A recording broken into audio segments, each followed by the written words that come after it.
এই যে দুর্বৃত্তপনার মধ্যে আনার নামে একজন এমপি, সে একজন স্মাগলার। একটু আগে মামুন বলেছেন যে সে স্মাগলার, সে একজন লুটেরা এবং একজন ঋণ খেলাপি ক্রিমিনাল, অনেক মামলার আসামি। তাকে এমপি বানানো হয়েছে 3বার। তো এরা এখন দেশের উপরে আছে। তো এইসব, আমি তো আগেই বলেছিলাম যে আনার হত্যাকাণ্ড, বেনজিরের বিষয় এবং আজিজের স্যাংশন, প্লাস আর্মির ব্যাপারে যে সম্ভাব্য স্যাংশন তৈরি হচ্ছে, এইগুলোকে আড়াল করার জন্য শেখ হাসিনা খ্রিস্টান এবং সাদা চামড়া খ্রিস্টান রাষ্ট্র এগুলো, আর আমি আর মানে এয়ার বেস দিলে ক্ষমতায় থাকতাম, এইসব গাল গল্প উনি ছেড়েছেন ওই কথাগুলোকে আড়াল করার জন্য। কথা বলবেন সেনাবাহিনীর চৌকস officer lieutenant colonel Syed Ali Ahmed. সর্বপ্রথমে ধন্যবাদ মাসুক সাহেব। আমি প্রথমেই বলছি যে বাংলাদেশের একটি অংশ নিয়ে এবং বার্মার একটি অংশ নিয়ে একটা খ্রিস্টান রাষ্ট্র বানাবার প্রচেষ্টা কোনো একটি দেশ করছে অথবা করবে। এইটি নতুন কোনো ঘটনা নয়, এই প্রক্রিয়া দীর্ঘদিন ধরে চলতেছে এবং আওয়ামী লীগের বর্তমান সরকারের ছত্র ছায়ায় বলবো অথবা পেট্রোনাইজেশনে, তাদের প্রণোদনায় এই কাজগুলো বেশি পরিমাণে হচ্ছে। যাই হোক, আমাদের প্রধানমন্ত্রী যদি বলে থাকেন, মাননীয় প্রধানমন্ত্রী বলতেই পারেন, কারণ তিনি যখন দেশের উপরে কন্ট্রোল হারাবেন, তার যখন মনে হবে যে আমি দেশকে আর সামাল দিতে পারছি না, তখন তিনি আমাদেরকে এইরকম জুজুর ভয় দেখাতে পারেন যে আমরা আমাদের একটা অংশ নিয়ে এরা খ্রিস্টান দেশ বানিয়ে ফেলবে। আর সাদা চামড়া যেটা বললেন, এইটা প্রধানমন্ত্রীর রেসিজম থেকে আসেনি, আমি তাকে রেসিস্ট বলবো না। প্রধানমন্ত্রী এটি বলেছেন যেহেতু তার সঙ্গে আমেরিকা বৈরী একটা প্রচেষ্টা চালাচ্ছে, তার বিরুদ্ধে, তার অফিসারদের বিরুদ্ধে স্যাংশন দিচ্ছে, আওয়ামী লীগের নেতাদের বিরুদ্ধে স্যাংশন দিচ্ছে এবং আওয়ামী লীগ সরকারকে সমর্থন দেয়নি, তাদের বিরুদ্ধে তারা অনেক কঠিন ভূমিকা নিচ্ছে, এমনকি সরকারকে পদত্যাগ করে নতুন নির্বাচন দেওয়ার জন্য চাপ দিচ্ছে। এইসব কারণে তিনি শ্লেষাত্মক ভাবে ওই দেশটাকে সাদা চামড়া দেশ বলতেই পারেন এবং আমার মনে হয় তাই বলেছেন। এইটি রেসিজম থেকে আসে নাই, এটা তার ভিতরের শ্লেষ থেকে এসেছে।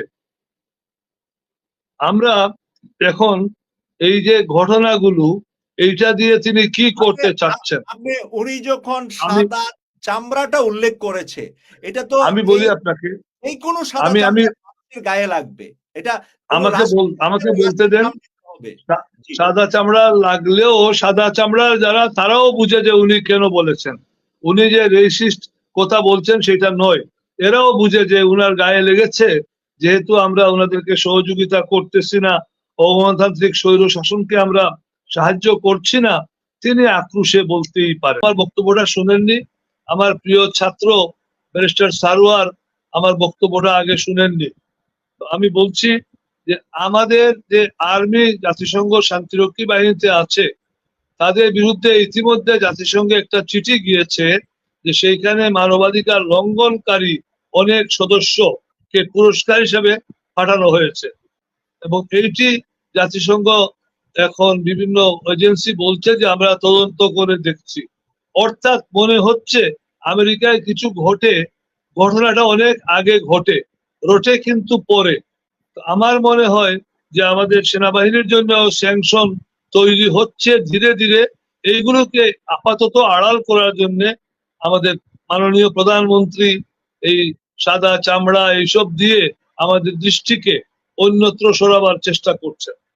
সবকিছুর পরে আমি বলবো যে আনার হত্যা রহস্যে 3জন মানুষ এবং একজন আপনার কি শিলান্তি না কি নামের মহিলা, আমাদের বাংলাদেশে বেশ কিছু আওয়ামী লীগের দুর্বৃত্তপনার ফসল, বেশ কিছু আপনার হানি বি আছে, যারা বোম্বে, কলকাতা, পাতায়া এবং ব্যাংককে আমাদের বিভিন্ন সরকারি দলের সঙ্গে, লোকজনের সঙ্গে, নেতাদের সঙ্গে, সচিবদের সঙ্গে যাতায়াত করে।